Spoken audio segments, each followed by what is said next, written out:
जय Hind and good morning to all of you. दोस्तों आज मैं इस वीडियो में टाइप ऑफ फंक्शन के बारे में पढ़ने वाले जो क्लास 12 के पॉइंट के व्यू से हम लोग पढ़ेंगे। तो दोस्तों मैं इस वीडियो में टाइप ऑफ फंक्शन पढ़ने से पहले हमें फंक्शन को जानना जरूरी होगा, नहीं तो फिर बेमानी होगा।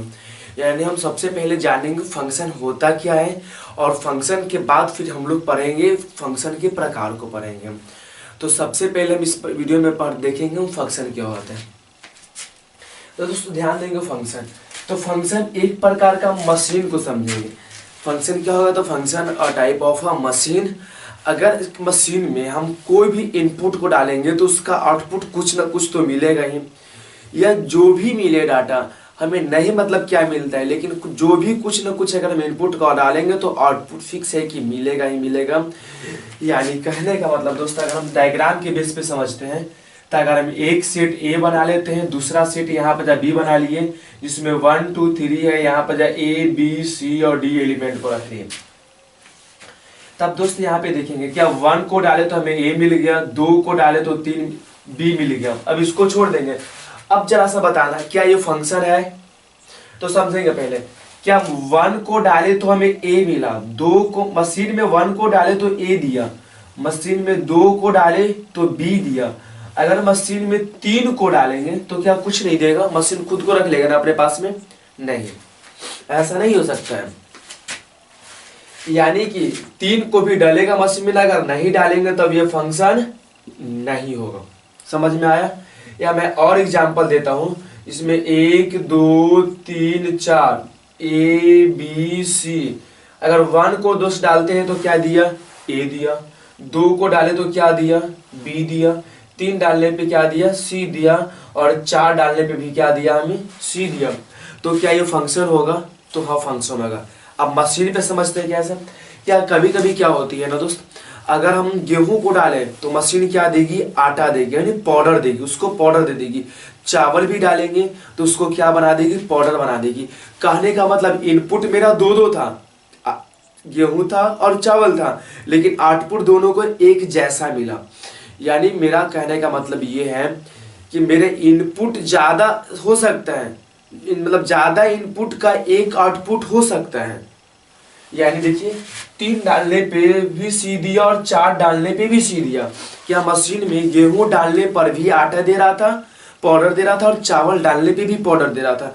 भले वो पाउडर चावल का और गेहूं का होगा, पर दोनों दे तो रहा था पाउडर। यानी कि दो इनपुट, दो को डालने पर हमें आउटपुट एक मिल सकता है। यानी ये क्या होगा? हमें फंक्शन है। बट दोस्तों एक बात को समझेंगे क्या यहाँ पर, अगर हम एक फंक्शन और दे देते हैं यहाँ पर जाए ए से बी में, 1 2 3 यहाँ पर जाए ए और बी है, 1 डाले दोस्त ए मिला, फिर 1 डाले तो बी मिला, फिर 2 डाले 3 डाले, सॉरी 2 डालेंगे तो बी मिला और 3 भी डालेंगे तो बी मिला। तो क्या होगा? तो समझना पहले, क्या मेरी बात को समझना पहले। अगर मशीन में एक बार हम गेहूं को डाले तो पाउडर दिया, 2 दिन के बाद अगर मैं उसी मशीन में गेहूं को डालूंगा तो क्या वो चावल दे देगा? तो नहीं। यानी कहने का मतलब क्या, एक चीज पे कभी भी 2 आउटपुट नहीं मिल सकता। सुनना, 2 या 2 से ज्यादा, 1 या 1 से ज्यादा इनपुट पे एक आउटपुट तो मिल सकता है, बल्कि एक बहुत सारे इनपुट पे एक आउटपुट मिल सकता है, लेकिन एक इनपुट पे 1 से ज्यादा आउटपुट नहीं मिल सकता है। यानी ऐसा बिल्कुल नहीं हो सकता है कि 1 डालेंगे तो हमें ए मिला या 1 डालेंगे तो फिर हमको बी मिलेगा, ऐसा हो ही नहीं करेगा। क्या एक बार गेहूं को डालेंगे तो आटा देगा, एक बार गेहूं को डालेंगे तो चावल देगा? वैसा तो हो नहीं सकता। यानी फंक्शन क्या होगा?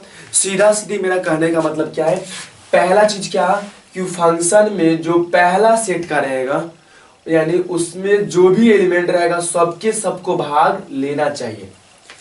यानी फर्स्ट सेट में जितने भी एलिमेंट होंगे सब के सब उसमें भाग लेना चाहिए।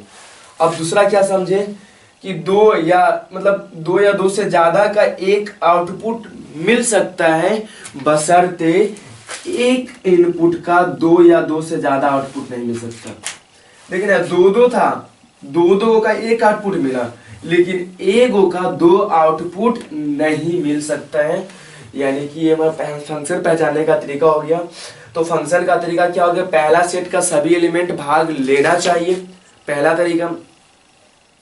और दूसरा क्या हो गया फिर हमें कि पहला सेट में जितने भी एलिमेंट रहेंगे सब के सब तो भाग लेंगे, लेकिन अब पहला सेट का दो या दो से ज्यादा एलिमेंट का आउटपुट एक मिल सकता है, लेकिन एक इनपुट का एक से ज्यादा आउटपुट नहीं मिल सकता है।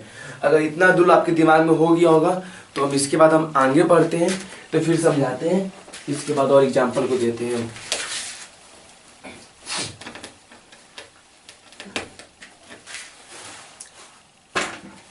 अब समझेंगे दोस्त थोड़ा सा यहाँ पे मैंने दो सेट ले लिया, सेट ए से सेट बी में फंक्शन, इसमें 1 2 3 4, इसमें ए बी सी डी और भी अगर माने तो ले सकते हैं ई। अगर 1 डाले तो मेरा दोस्त दिया क्या, 2 डाले तो बी मिला, 3 डाले तो सी मिला, अगर 4 भी डाले तो सी मिला। तो जरा सा पहले आप हमें ये बताएं कि ये फंक्शन है कि नहीं है। तो क्या फंक्शन का फर्स्ट रूल क्या होता है कि पहला सेट में जो भी एलिमेंट रहेगा वो सबके सब उसमें भाग लेगा, तो लिया है।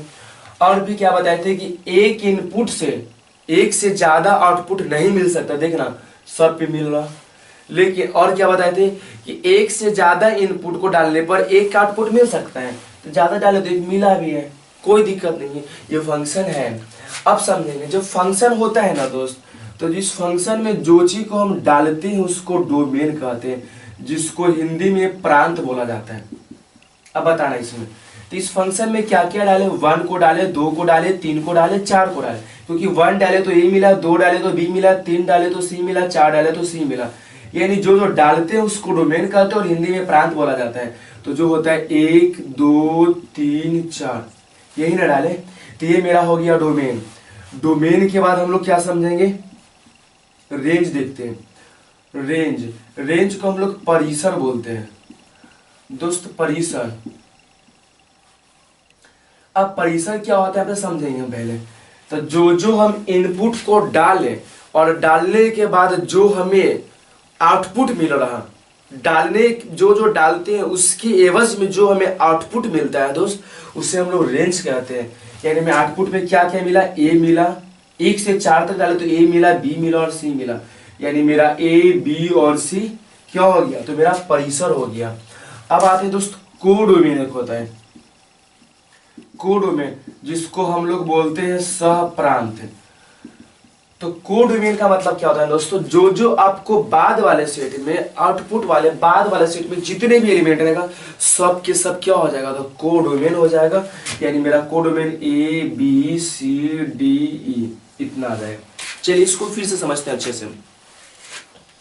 क्या बताएं हम, अगर फंक्शन में जो एलिमेंट को डाला जाता है वो डोमेन होता है, और डालने के बाद जैसे इस फंक्शन में 1 2 3 4, तो 1 2 3 4 ये हमारा हो जाएगा डोमेन हो जाएगा।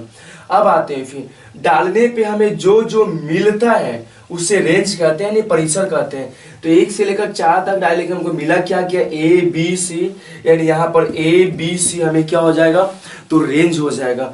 और बाद वाले सेट में जितने भी एलिमेंट रहेगा ना, तो सबको हम कोडोमेन बोल देंगे, सह प्रांत बोल देंगे।